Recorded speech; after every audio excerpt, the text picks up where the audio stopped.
بابای حاجی، اگر از راه پول یابی برای تو حلال است یا حرام؟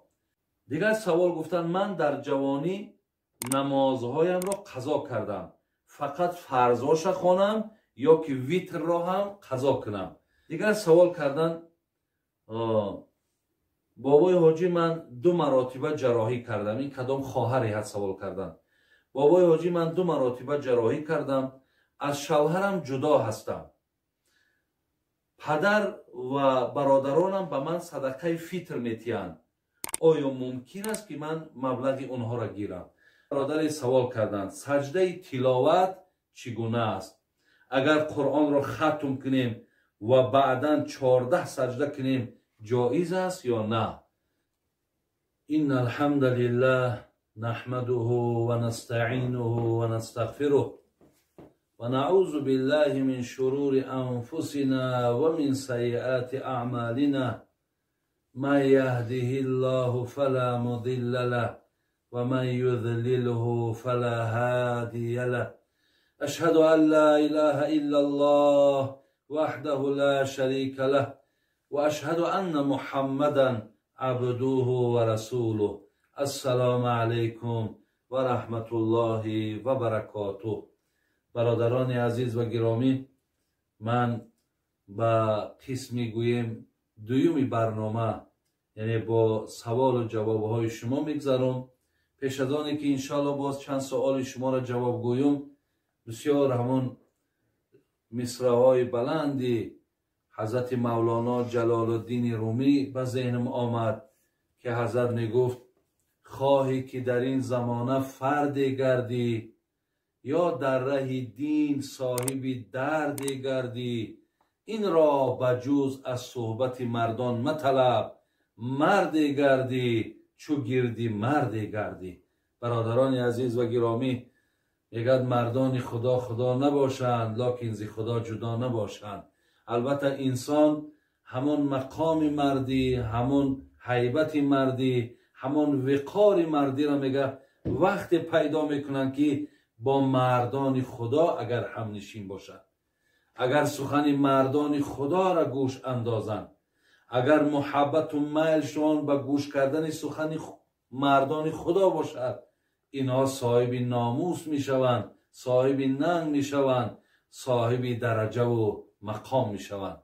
از این لحاظ حضرت مولانا را خدا رحمت کند، میگه که خواهی که در این زمانه فرد گردی یا در ره دین صاحب درد گردی. البته تو خواهی که دائم نام تا به خوبی یاد کنند، دائم در حق تو گمان نیک پیدا شود، هر جا نام تا بگیرند از تو تعریف و توصیف کنند، یا اینکه در درون داخلی تو یک ننگ و ناموسی دینی پیدا شود، میگه ایرا میدانی که دعواش در کجاه، طبابت ایرا میدانی در کجا هست، میدانی که این مقصد گنج از کجا پیدا کرده میتونی. این را بجوز از صحبت مردان مطلب، مرد گردی چو گردی مرد گردی.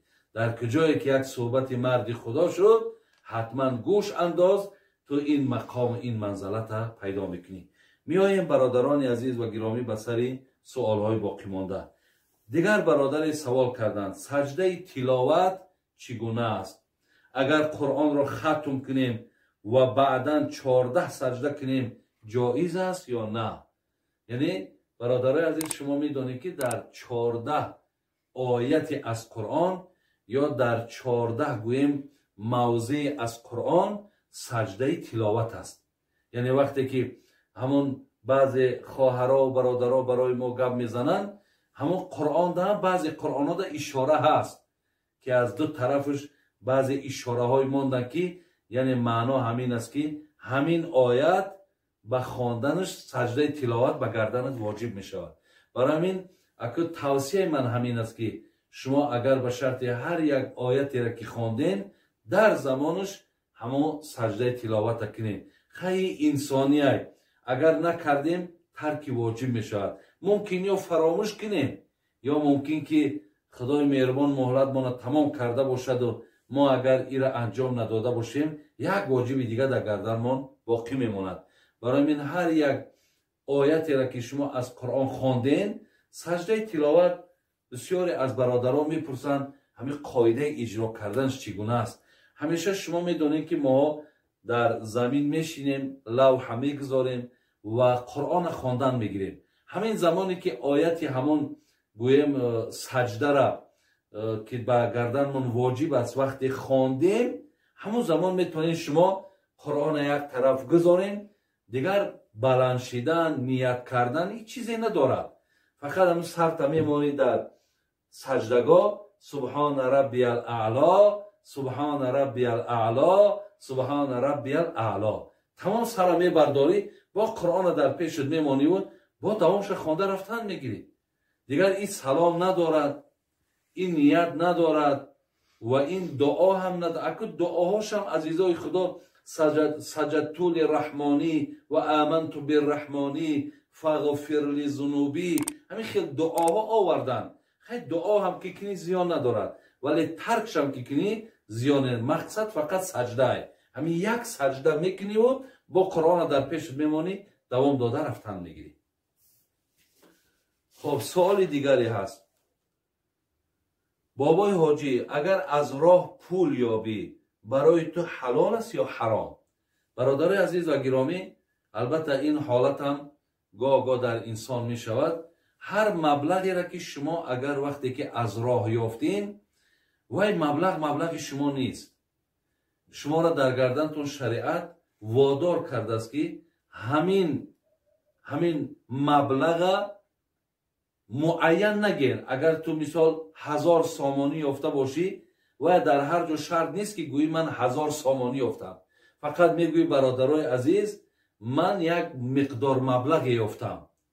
اگر کسی یگان مبلغی را گم کرده باشد، بیاید برای من همون نشانهاش بگد، همون چی مقدار است مقدارش معین کند. انشاءالله تو سوما باید که با او کس پرداخت کنی. اگر به شرط کسی برای سراغ همین نآمد، اگر سالها هم که گذرد، این پول برادر عزیز در دست تو یک مبلغی بگیم نفری بیگانه در دست تو این باقی هست، برای این مبلغی تو نیست. اگر به شرطی که تو کمبغل باشی، بیچاره باشی، ناتوان باشی، در جان خود هم که صرفش کنی حق داری. ولی نیکی روزی که همین پولدار آمد و گوید که همون مبلغی من بود، همون نشانهاش گوید، مقدارش گوید، تو باید پول این آدم باز پس بگردانی. یا اینکه اگر خودت شرایط دار باشی، اینا در یگان جو صدقه کنون، ولی پگا اگر همین پولدارها به سر پولشون که آمدن، تو ضامنی، تو باید پول اینها را بگردانی. این از قاعده ای از راه پول یافتن. اما یک حالت برادرای عزیز، یک کس ما را در یک محفل سوال کرده بود. بعد وقتی من همین خیلی بیان کردم، یک برادر در همون محفل نشسته بود. ای گفت خی همین بابای حاجی همین نیایش بهتره. من برای چی؟ گفت خیلی یک دردی سر بده ای. این مقصد چیزی نبوده است که من از این خوب یعنی راحت کنم یا بگم که خیلی خدا مرا داد است. گفته با یک طریق شوخی، یعنی یک بگیم امانت بگیم یا یک چیزی که در گردن تو دائم این چیز برادر عزیز باقی میمونه. دیگر سوال کردن بابای حاجی من 2 مراتبه جراحی کردم. این کدام خواهری هست سوال کردن. بابای حاجی من 2 مراتبه جراحی کردم، از شوهرم جدا هستم. پدر و برادرانم به من صدقه فطر میتیند. آیا ممکن است که من مبلغ اونها را گیرم؟ البته صدقه فطر ای طرف پدر و مادر به فرزند اجازت نیست، یا فرزند به پدر و مادرش یا به خانوش بگیم به زنش به فرزنداش صدقه فطر بتد، زکات بتد جایز نیست. ولی اگر به شرط برادرها اگر آورده تیان، مثال برادر به برادر میتد یا خواهر به برادرش میتد یا برادرها به خواهر میتد، این بین برادرها و خواهرها اجازت از امکان دارد. ولی بین پدر و فرزند یکی صدقه فطر یکی زکات اینها اجازت نیستند. دیگر سوال گفتن من در جوانی نمازهایم را قضا کردم، فقط فرضهاش خوانم یا که ویتر را هم قضا کنم؟ برادران عزیز و گرامی، در مذهب امام ابو حنیفه رحمت الله علیه انا نمازهایی که از ما نخواندیمشان اونها در گردنمون واجبند. برای همین در گردن ما واجب است که فرضها البته ادا کرده شوند. همچنان نماز 3 رکعت ویتر که در مذهب خودمان حکم واجب داره، این را هم مجتهدای مذهب ابو حنیفه برادران گفتند که این هم قضا داشتن در کار. بسیاری از برادران میگن که انا حاجی بابا شما فقط میگین مذهب امام ابو حنیفه یا ابو حنیفه گفته است. برادرای عزیز، من این را با گوش شما برای چی سخن ابو حنیفه میارم؟ فرق ندارد من گویم امام مالی گفت، امام شافعی گفت یا امام احمد حنبل گفت. من برای این سخن اینها را میارم که شما یکمش که دانین در کدام مذهب چگونه است، دویم بدانین که این صاحبای مذهب برادر همه منشأ و همه استدلالشون و همه دلیلشون از قرآن حدیث است. برای همین دیگر شرط نیست که من گویم که حدیثی را یا آیتی را برای شما بیارم. یعنی اینها ای را آوردن، در زیرش همین مسئله را گذاشتن، من بس هم شما میرسانم. انشاءالله یک خدا خواهد برنامه دیگری هم گویم برای شما در باب سوال جواب میکنم.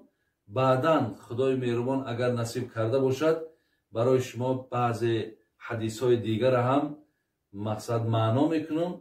همش مقصد همین است که خواهرها و مادرها و برادرها تا شما گوش اندازین و از این مسئله و از این سخنها استفاده برین تا دنیا و آخرت ما و شما زیبا و آباد شود. الله همگی شما را در پناه رحمتش نگاه دارد. سلام علیکم و رحمت الله و برکاته. برادرها در شبکه نور تیوی записҳои бобои ҳоҷӣ мирзоро метавонед тамошо кунед. записҳои нав ба наваш дар шабака обуна шавед. ҳатман ро зер кунед. дастгирии шумо пешрави мо аст. дар ҳамин ҷо значоки нур тв биромад. перайти на канал